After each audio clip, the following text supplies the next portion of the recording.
Next point I have on here is accept who you are and where you come from. Even if you suffered and it was a lot more challenging in that circumstance or situation, and a call to be strong and to grow. From realizing your story is almost entirely unique to you. You should embrace that, not be ashamed or unsatisfied or ungrateful, and you shouldn't complain. We're always on this journey to find these different parts of ourselves and who we are, but there's more than just finding that. And knowing that. It's accepting that. And I think where you come from is also important to have some sense of affection or just sort of depth or sort of connection with. You know, whether that's sort of bad, just like this is where I came from, like, do you have those roots there? Or like good in the sense of this is home, which I think is brilliant. It's amazing. You know, you are completely unique. So it's really accepting who you are, where you come from, and being grateful. I think not complaining is a huge one. I think that's really hard, definitely for me. If you haven't noticed in half of the clips, probably all of them, I'm complaining about something. And honest, if we really understood the depth of how much we have in our own lives to be grateful for, then we would shut our mouths, because there's nothing to be ungrateful for. So definitely trying not to be. And it doesn't look good when you complain either. People eventually get sick of it. So it's not very virtuous or a good character trait, I guess I would say. The moments you experience are unique and set in concrete to that year.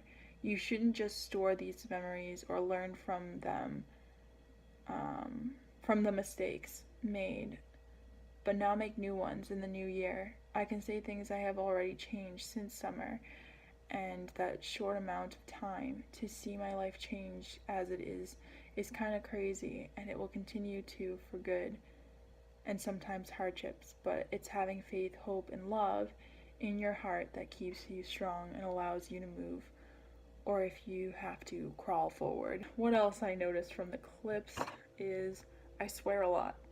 I do. I'm sorry. I do. I swear a lot. And there wasn't even any bleeps or bleepers in any of my clips. I just went for it.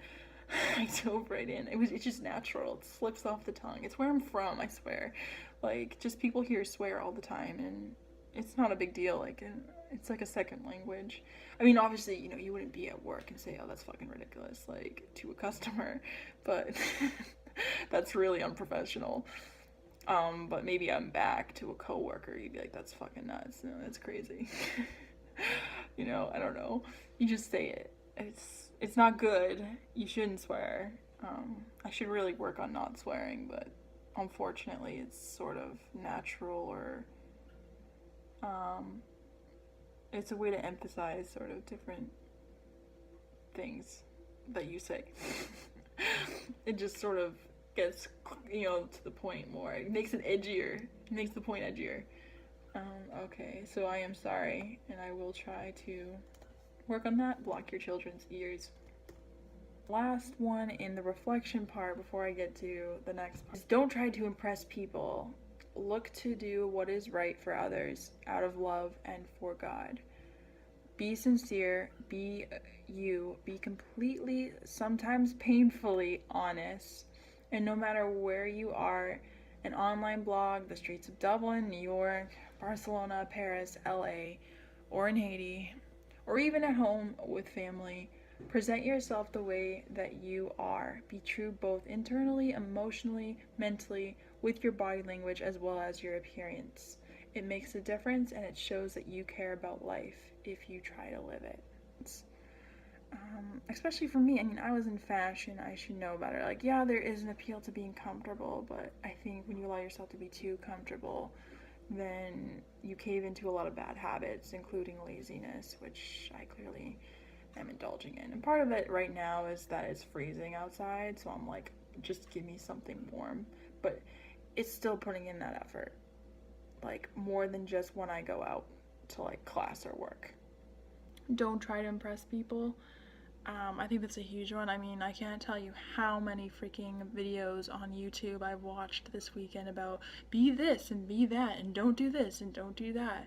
Like, they're just looking out for you and trying to give you tips. I get it and I appreciate it, obviously, because I clicked on the video. But at the same time, it's like, don't take those things, all those things people say to you, like on YouTube or in, your life with your family, whatever.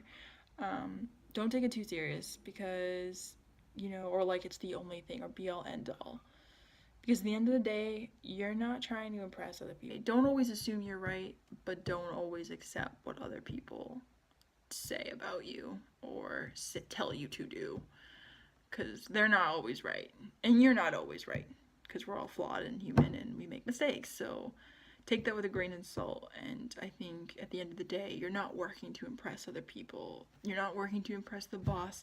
You're not working to impress your parents. You're not working to impress your boyfriend or your fiance. At the end of the day, each one of us is working to not even impress anyone. We're just looking to do what's right and love others and love God and give up our talents and our abilities to God in search for God. So really it kind of misses the point.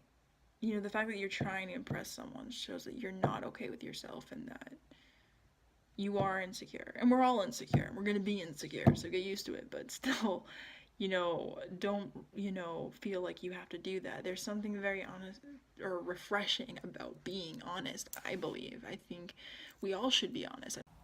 Okay, so now we are on the part of in my defense. So first off, the New Year's catastrophe. Okay, so New Year's Eve, that clip did not go as I planned.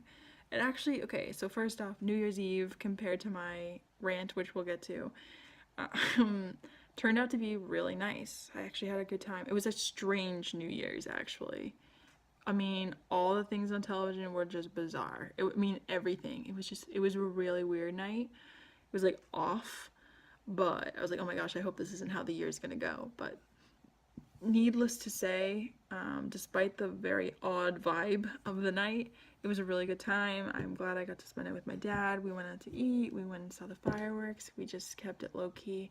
So it was really actually nice, and I decided I didn't want to just keep it too low-key, so I had to up it a little bit, which is why I did the music video.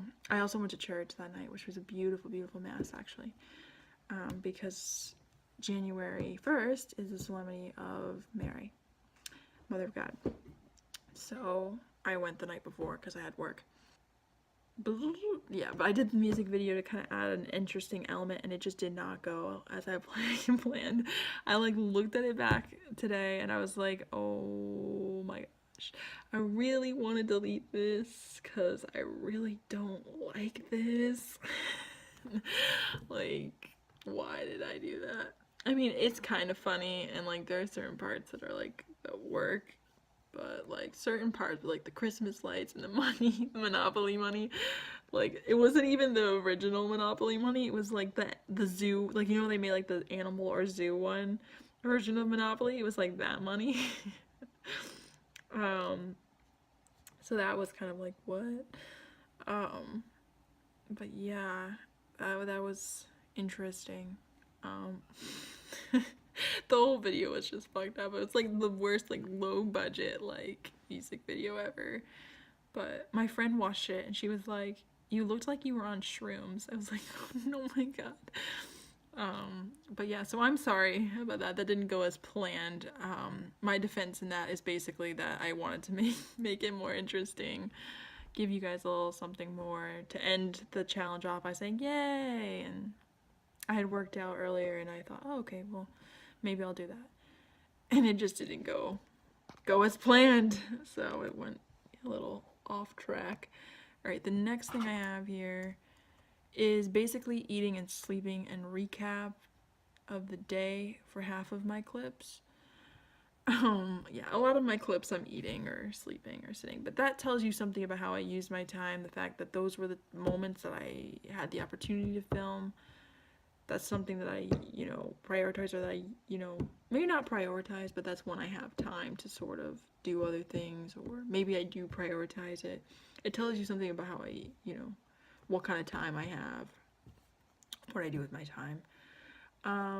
But I think also on that note, the clips and what I do sort of really do display an average American, maybe a little bit of an odd American, but an average American girl in her 20s, doing ordinary things, which is something I really did want to hit on.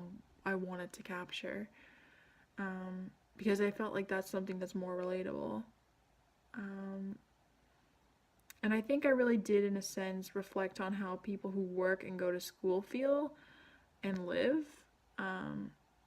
But also a little bit of an insights of being a young adult and the different pressures and overwhelming feelings that you feel. And maybe rightfully so, because it is sort of a period of your life, another period of your life of coming of age and maturity, full maturity, which is different from, a transition from high school to college, from college. The transition from college to adulthood is very different. Even though technically I should be out of college for 2 years, it goes back to that point of we are all on our own paths, and you know, everything happens for a reason, and life is unpredictable. So it's back to that kind of point. But needless to say, is when you're in that point of education, of college, you sort of reflect on these things and you start to grow as an adult once you kind of get that responsibility and you're in the world, fully in the world. You're in a different kind of place, and so it's a different becoming of age. But I think I did a good job kind of capturing that a bit. Maybe not completely, but I think I did kind of an okay job. Maybe not perfect, but okay. And the last one. So last one is my final recap. So the final recap was also a fail. I was, in my defense, very distraught and stressed and overwhelmed and tired, very tired. I had like not that much sleep on board when I had made that video. So it did turn very much into an over-the-top dramatic vent on my life and different things, because people really did. I had a lot of confrontation. Like, people at work were asking me like about what I wanted to do with my life, and then they kind of were like, they kept harping on it. I was like, I don't know, and thinking that would be the end of it. They were like, oh well, what about this, and do you like that, and what do you like, and like they just kept going with it, and they just kind of gave me these faces like, oh, she doesn't know what she wants to do, what the hell. And this person was younger than me, so I was just kind of like, great, that makes me feel peachy. And then on top of that, other people at work were like, oh, how much, of school do you have? And I'm like, oh, just like 1 year. And like, oh, wow, how long have you been in school? 8 years. Oh, wow. So, I had people like that at work, and like some other of my managers who were nice, just like, oh, it's okay, you'll get there. And people, my neighbors who were also had the wow reaction. And then, my family who were just questioning about me, like, why am I alone? Why am I single? And all these different things. And I just wasn't used to that kind of confrontation. And I think it overwhelmed me, because those were things and are things that are currently on my mind. So, but I think it's also trusting in God and trusting in what plan He has for your life, kind of based on the choices you make and where you go. But needless to say, the point of in my defense was that it shouldn't have really happened as it happened. I think I should have, I said some things that were over the top or dramatic and definitely fleeting feelings or emotions, and I should have, I don't know, not filmed at that point and just waited until I was in a better place, or just not filmed a recap at all. So I apologize for that one. But so for my defense of why it turned out that way is basically that I was very tired and overwhelmed. All right, and now we got one more. Yeah.